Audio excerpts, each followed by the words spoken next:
Let me see where we at with it, man. Where we at with it? We was been gonna talk about this guy because we seen he interview a person that shouldn't be mentioned in the hip hop culture no more. Period.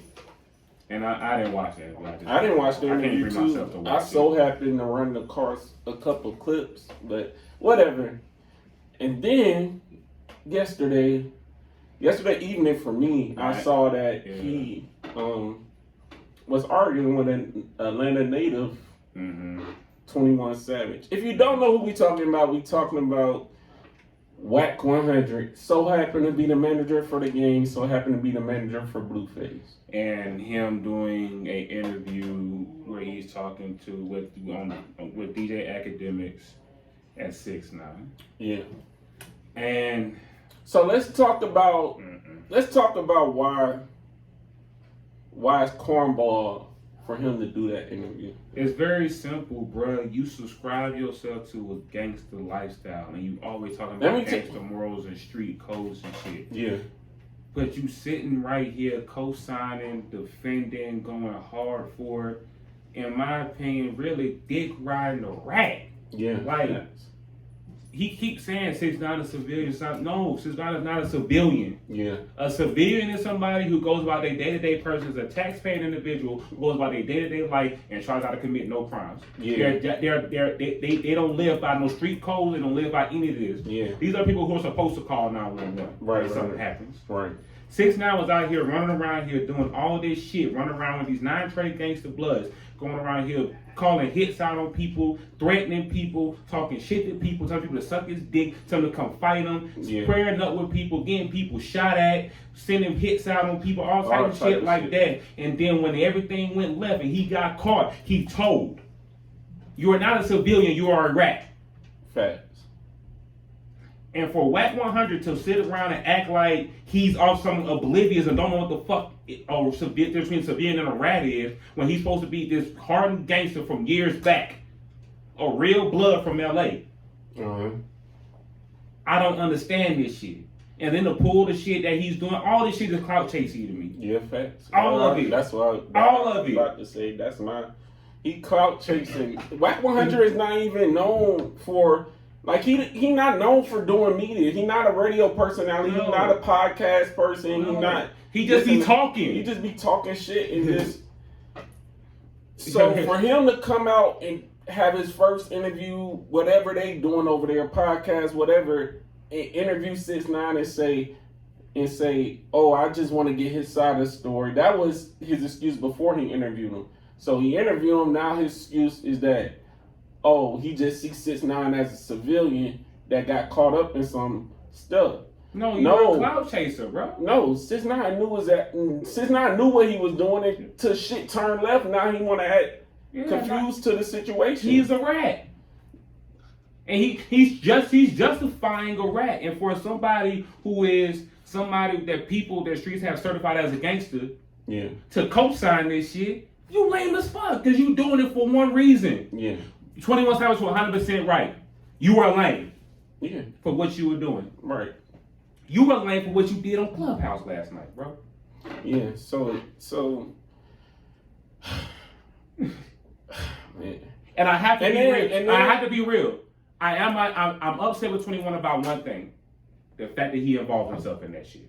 Yeah, I would say that's my only problem with anything 21 did. You should have never even been involved in that shit. Yeah. I understand you calling 6ix9ine because 6ix9ine went on air or whatever the fuck this podcast shit was and said, "Suck my dick."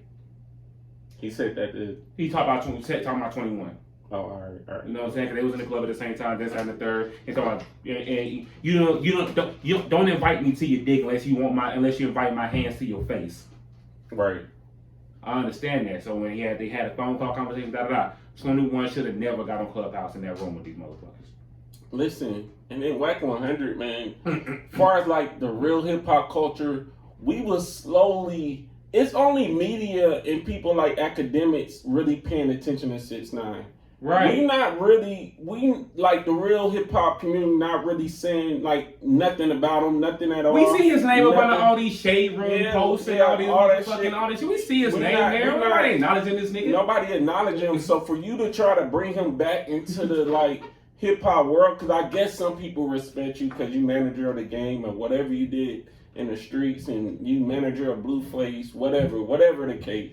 But for you to bring him back was just some cornball shit, and that shit was just cornball. And the way you went about it, yelling at 21, I'll smack you, I'll beat your ass, you this, you that, da. Bruh, what are you doing? And for all you motherfuckers sitting around here saying 21 was scared, let me help y'all with something. Let me ask you a question. What is a street nigga supposed to say to somebody who's a known rat and a person who's defending a known rat on a public platform? You already know this nigga's a tattletale. Right. What? Well, how does that make sense? Right. And again, the only thing you want a multi-millionaire to jump out there on a public platform to a rat and his bodyguard? Yeah, the only thing I wish 21 would have did was just ignored it. He should have never been in that clubhouse room, bro. Yeah, that's the only thing. But since he was in there, I think 21 handled it right. He handled it 100% right with him, and he told 6ix9ine what it was, nigga. You a rat, you lame. And I will beat, and I will fight. I want to fight you. He told both of them niggas, I'm in Atlanta. Yeah. Yeah, I know where I'm at. I'm in Atlanta. And if you listen to the whole clip, he said, bro, when I was on the phone with you, I told you, you said something about sucking niggas' dick. I want to fight. Yeah. Simple. You said some wild shit. Let's handle this shit. Facts. All that other shit going on. Oh, you a fake blood. Oh, you this. You a big. Y'all beat your little ass. Da. And then 6ix9ine in the background making it even worse. Talking about some motherfucking goddamn. Yeah, Wack. Yeah, Wack. Yeah. Like, bro, come on now. Come on. It's a whole. You got a whole cheering section. There's some whole internet bullshit. That shit fugazi as a motherfucker. Yeah, that shit was whack. Like, bro, that shit was whack. Like, this nigga is not acting like Wack 100 on the football field. And he in the cheering section with his jersey on.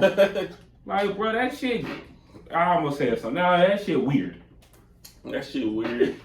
And for you, Wack 100, that was whack. And to anybody that's part of Wack 100 team, anybody that's getting managed, so-called managed by Wack 100 should tell him about himself. Yeah, like you can't keep around doing this shit. Like the game, you like to tell a lot of people about themselves. You need to tell him about himself. Let's be real about where Wack 100 comes from. You know where his fame came from? Nah. He was the one who knocked out Stitches. When Stitches was going around on World Star and all that shit like that, talking shit about game or whatever, he's the one who knocked out Stitches. Yeah. Congratulations. You knocked out Stitches. Right. Who called the police on you? You knocked out Stitches. I don't give a fuck what you did in your street life. See, that's the thing. That's the thing that motherfuckers don't get. Once you cross a certain line, everything you did before don't matter no more. Yeah. You are what you are. Now I get it. There are some rats who come back to the hood because they killers and people scared of them. Mm-hmm. There are some rats who come back to the hood and they got money, so people still want to goddamn dick ride them. Yeah. That shit happens every day. Let's be real about that shit. That shit exists. Yeah. And you know what I see? This exact same thing. 6ix9ine coming out home and he a rat, but he still got some clout about him. His name's still clickable. Yeah. They just had to pair him up with the right motherfucker, the right quote-unquote certified nigga, and the only person who would sign up for this shit was Wack 100. Yeah, nobody signed up for that shit, man. Shout out to Gilly. They tried to pay Gilly to interview him, and Gilly was like, nah. Breakfast Club, same thing. Charlamagne, same thing. Joe Budden, same thing. All these people said 6ix9ine tried to come do an interview with us, and we said no. Facts. And that's big for Breakfast Club to turn out that shit. Yeah. You don't, bruh. Only person who I would expect to do that shit is the one who did it, and that's academics. If you would have did this shit with academics, bro, I wouldn't be surprised. That's academics, they friends. Yeah, I wouldn't be surprised at all. It's Wack doing the shit that makes me angry. Yeah. It's like, bro, come on now. Yeah. Come on now. Well, you can't be using your certified stamp on this motherfucker. I guess they why call him Wack 100. Cause he whack as a motherfucker. Right. Yeah, I don't see no other way. Why you got that name, Wack 100? Yeah, you whack as a motherfucker, and that's 100. Wack 100. What you talking about, man? That shit is corny, bro. I ain't trying to entertain this. Like I'm not like I promise you, I've seen a lot of corny shit in this industry. I've seen a lot of corny shit in this industry, in person, through video, whatever the fuck. You know what I'm saying? I witnessed a lot of corny shit. That was probably one of the most disgusting things I've seen, where I was really disgusted by what the fuck I was hearing. In this shit. I'm like, you got to be kidding me right now. Like so obviously clout chasing. It's just that shit just disgusting. Yeah, that shit just that shit nasty. I don't want to talk about this shit no more. That shit. This shit is not getting no more of my attention. I promise you it's not. That shit is just. Promise you it's not. This shit too corny for me. I can't do it. This shit, hell no. That shit I can't even be a real nigga talking about this shit for too long. Corniness starts getting on your breath. Hey, we about to go into a music break before we got done do this Thug Future 10 songs. Damn right. God damn it. It's Versus Fridays. Big old facts. So grab you a drink, grab you a hookah, smoke you a blunt. Y'all gonna want this vibe. Yeah, this right. shit gonna make you wanna go out. We going out tonight. Go out. You lit? Let go. I don't know. Juice trying to convince me. We outside. I don't know. We outside. In a wholesome way. You know, we gotta go outside wholesomely. You know what I'm saying? I don't die to bop in these streets. You know what I'm saying?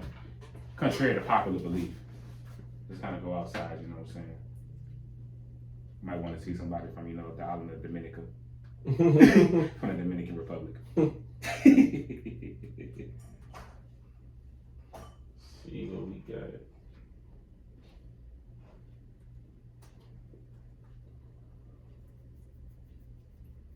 I really could have played Seeing Green again. We can. I don't give a fuck. I know what we ain't playing. God damn it. Shit. Goddamn dealing with goddamn Wack 100 whack ass. It's a plain ass nigga, bro. Ain't nothing solid about that shit. What we got coming up, man? Just play some shit up there.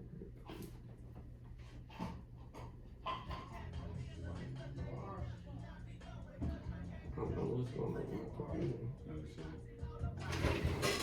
my computer.